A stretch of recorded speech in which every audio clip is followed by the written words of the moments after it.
En las Naciones Unidas, en uno de sus organismos, se adoptó por consenso una resolución histórica en cuanto a política de drogas, ahí en el Consejo de Derechos Humanos de Ginebra.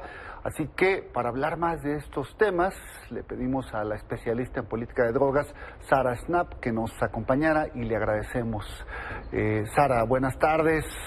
Pues una primera opinión sobre esto que pasó en Ginebra, que tú misma mencionabas en tus redes.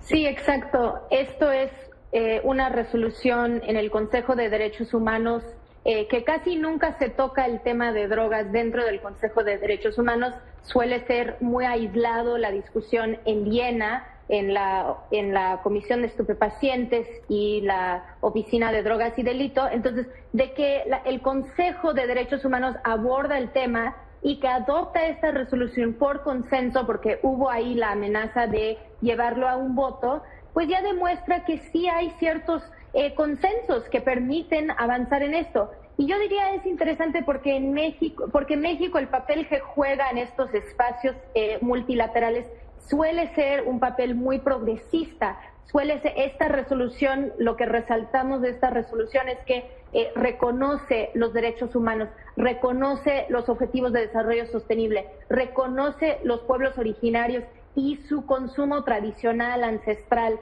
reconoce que hay discriminación racial en la aplicación de leyes antidrogas, ¿no? Habla de la reducción de daños, que a veces es un término controversial en otros espacios multilaterales. Entonces, realmente México forma parte de un grupo central en el Consejo de Derechos Humanos donde impulsan resoluciones de este tipo, resoluciones progresistas, ¿no? Entonces, de un lado tenemos pues eso, ¿no? De que queremos hablar de derechos humanos, queremos hablar de cuáles son los impactos de una política de drogas punitiva, y del otro lado pues tenemos el presidente haciendo muchas declaraciones en las últimas semanas, muchas de esas pues basadas en el desconocimiento. Entonces, de un lado pues celebrando que estamos logrando esta discusión dentro de un marco de derechos humanos, pero por otro lado pues preocupados. Claro. Ahora, Sara, preguntar si esto va a ser vinculante y si van a haber sanciones para los distintos países que forman parte de la ONU. Bueno, estas resoluciones no son vinculantes en el sentido de que si alguien usa discriminación racial en la aplicación de la ley, hay alguna sanción económica hacia esos países. Más bien son herramientas que tanto los países, los Estados miembros pueden utilizar para justificar sus políticas, o que la sociedad civil también puede utilizar para intentar presionar a que los Estados miembros hagan sus políticas de una forma distinta, ¿no? Entonces, en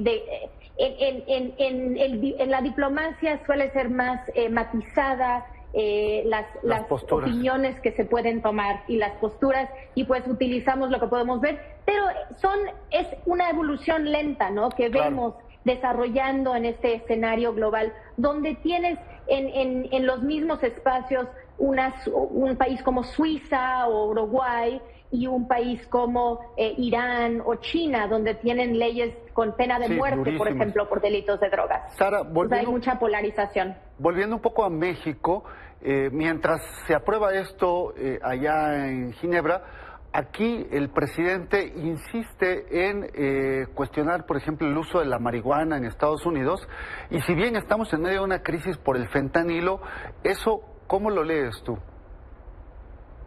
Pues sí, creo que el presidente está haciendo varias declaraciones donde, como ha sucedido en nuestra historia, pone todas las sustancias psicoactivas en la misma canasta, cuando es muy importante entender que de un lado cannabis es una sustancia, es una planta, hay extracciones que se pueden hacer, se ha demostrado múltiples usos medicinales terapéuticos, usos de bienestar, ya se ha regulado en varios países y en 19 estados de Estados Unidos, hace muy poco daño a la sociedad en general, es la sustancia ilegal más consumida en el mundo, y de otro lado y que obviamente también tenemos un reglamento de cannabis medicinal aquí en México y varias sentencias de la Suprema Corte sobre el uso adulto y el libre desarrollo de la personalidad que hemos abordado aquí en este programa. Y de otro lado tenemos la sustancia de fentanilo, que fentanilo también es una sustancia legal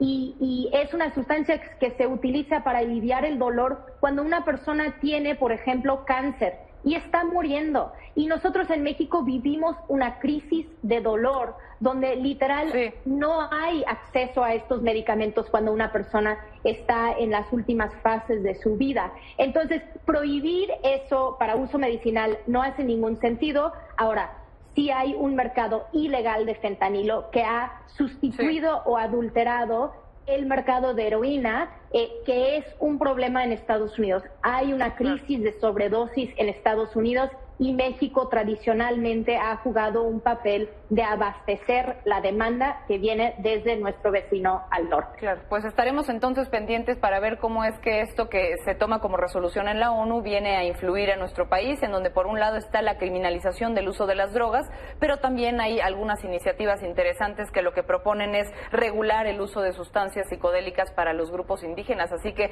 hay posturas distintas y ojalá que esto ayude para darnos un poco de guía. Muchísimas gracias, Sara Snap, especialista en estas políticas de droga. Gracias. Gracias, Sara. Muchas gracias.